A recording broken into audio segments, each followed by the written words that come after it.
बच्चों, place value में जैसे हमको पेपर में ये नंबर मिला हुआ है 3, 4, 7, 2, 9।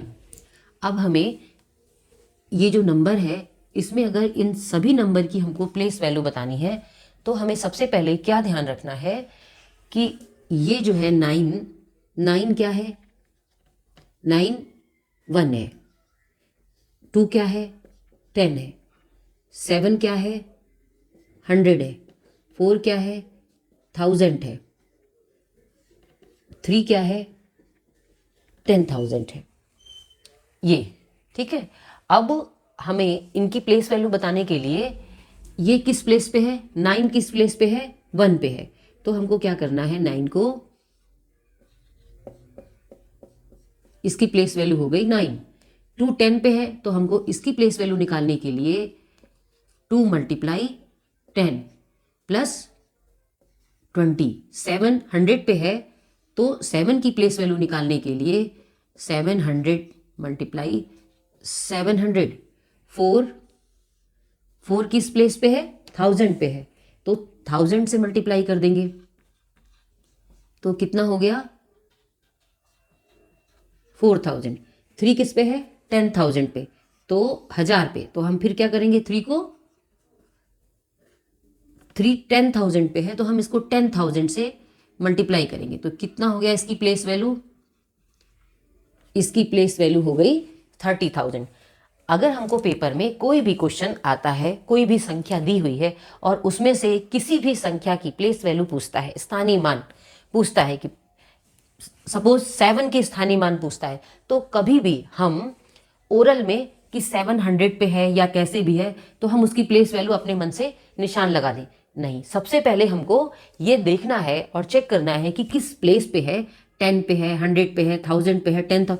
फिर इसके बाद उस नंबर को उतने नंबर से मल्टीप्लाई करके फिर इसके बाद उसकी प्लेस वैल्यू निकाल के जब जा करके हम पेपर में उसमें आंसर पे टिक करेंगे। कभी भी ओरल में हम चेक करके अपने माइंड में और फिर इसके बाद उसकी प्लेस वैल्यू को टिक नहीं करेंगे, क्योंकि माइंड में तो सोचेंगे कि 4 का प्लेस वैल्यू 1000 पे है और 1000 पे है और फिर हम इसके बाद उसको माइंड में सोच लिया कि 4000 है, लेकिन टिक लगाते समय कभी कभी ऐसा हो जाता है कि 100 वाले पे टिक लग जाता है। तो इसीलिए हम पहले इस तरह से प्लेस वैल्यू जिस नंबर की पूछेगा उस नंबर को लिखेंगे कि वो 1 है, 10 है, 100 है, 1000 10 क्या है वो, और फिर इसके बाद उतने नंबर से उसको मल्टीप्लाई करके उसकी प्लेस वैल्यू निकाल के जब जा करके हम टिक करेंगे।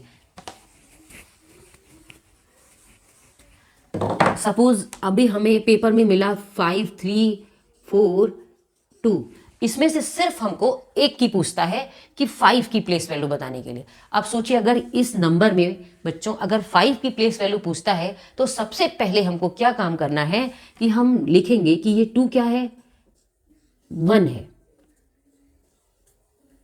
4 क्या है, 10 है, 3 क्या है, 100 है, 5 क्या है, 1000 है। पहले हम सबसे पहले प्लेस वैल्यू निकालते समय कोई भी संख्या हमें पेपर में मिलेगी तो हम उसको सबसे पहले इस तरीके से जरूर लिखेंगे। लिखने के बाद अब हम देखेंगे कि किसकी प्लेस वैल्यू पूछा है। सपोज हमें 5 की प्लेस वैल्यू पूछा है कि 5 की बताइए, तो अब हमें क्या करना है, सब टाइम कम होता है इसीलिए हम सब में मल्टीप्लाई नहीं करेंगे। अगर 5 की पूछा है तो 5 का क्या है, 1000 है, तो हम 5 को तुरंत 5 में 1000 की मल्टीप्लाई करेंगे और कितना आया इसकी प्लेस वैल्यू 5000। अब जाकर के हम पेपर में 4 ऑप्शन में उसको टिक करेंगे कि 5 की प्लेस वैल्यू 5000 है। ओके,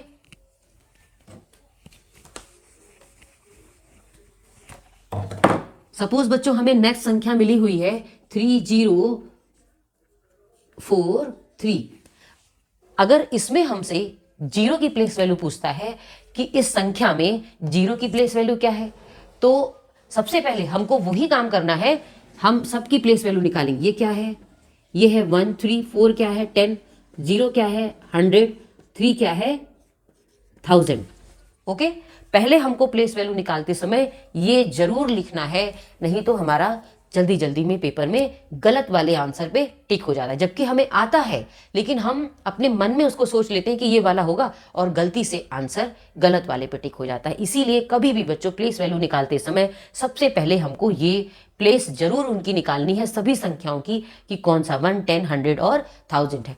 जीरो की प्लेस वैल्यू पूछा है तो आप सबको पता है बच्चों कि जीरो किसी भी संख्या में जीरो से अगर मल्टीप्लाई करते हैं तो उसका आंसर जीरो आता है। जीरो की पूछा है तो जीरो से हम किसकी मल्टीप्लाई करेंगे? जीरो 100 पे है तो हम 100 से करेंगे, तो हमारा आंसर कितना आएगा? जीरो। तो हम प्लेस वैल्यू में किस पे टिक करेंगे?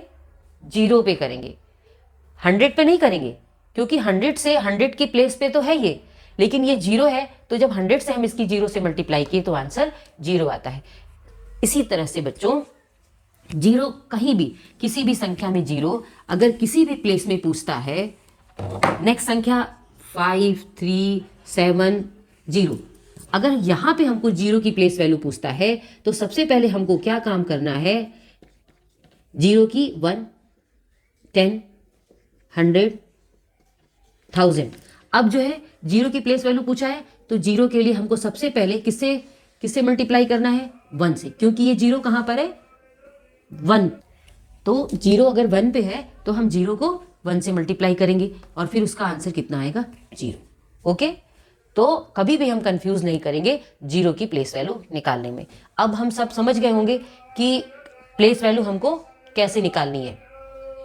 अब हम प्लेस वैल्यू के बाद फेस वैल्यू देखते हैं।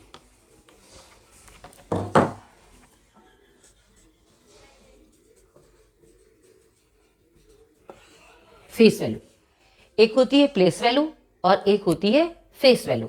सपोज हमें संख्या मिली 3, 2, 1, 0, 4। अगर हमें फेस वैल्यू बतानी है इस संख्या में सभी नंबरों की, तो बच्चों हमें सिर्फ ये ध्यान रखना है कि प्लेस वैल्यू में जिस प्लेस पे जो संख्या होती है उसको उसी नंबर से मल्टीप्लाई करते हैं। जैसे 4 1 पे है तो 1 से किया, 0 10 पे है तो 10 से किया, 1 100 पे है तो 100 से करेंगे, 2 1000 पे है तो 1000 से करेंगे, 3 10,000 पे है तो 10,000 से करेंगे। बट फेस वैल्यू बताने के लिए हमें सिर्फ ये अपने माइंड में लर्न करके रखना है कि फेस वैल्यू में जिस संख्या को हम जो भी बोलते हैं वो ही संख्या उसकी फेस वैल्यू होती है। जैसे 4 है तो 4 को हम क्या रीड करते हैं? 4, तो 4 की फेस वैल्यू 4 होगी। 0 को क्या रीड करेंगे? 0, तो इसकी फेस वैल्यू 0 होगी। 1 को क्या रीड करते हैं? 1, तो इसकी फेस वैल्यू 1 होगी। 2 को क्या रीड करते हैं? 2, तो 2 की फेस वैल्यू 2 होगी। 3 को क्या रीड करते हैं? 3, तो 3 की फेस वैल्यू 3 होगी। बट अगर प्लेस वैल्यू क्वेश्चन में आया तो 4 की प्लेस वैल्यू पता है ना बच्चों, क्या करेंगे? 4 कहां पे है? 1 पे। 0 कहां पे है? 10 पे। 1 कहां पे है? 100 पे। 2 1000 पे। 3 कहां पे है? 10,000 पे। ओके, तो फिर प्लेस वैल्यू निकालने के लिए 4 को 1 से मल्टीप्लाई 4, 0 को 10 से मल्टीप्लाई तो 0, 1 को 100 से मल्टीप्लाई तो क्या आएगा? 1 को 100 से मल्टीप्लाई करेंगे 100, 2 को 1000 से करेंगे तो 2000, 3 को 10,000 सो 30,000।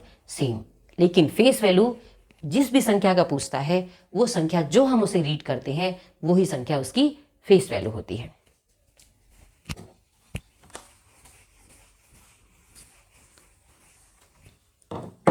अब नेक्स्ट बच्चों हम डिफरेंस देखते हैं प्लेस वैल्यू और फेस वैल्यू की। सपोज कोई भी पेपर में क्वेश्चन आया कि संख्या हमें 3, 2, 1, 7 ये संख्या मिली हुई है हमें।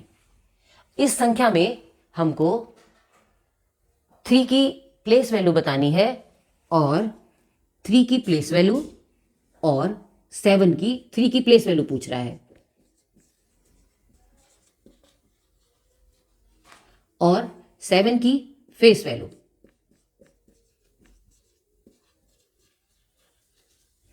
अब 3 की प्लेस वैल्यू निकालने के लिए हमें क्या करना है? 3 किस प्लेस पे है?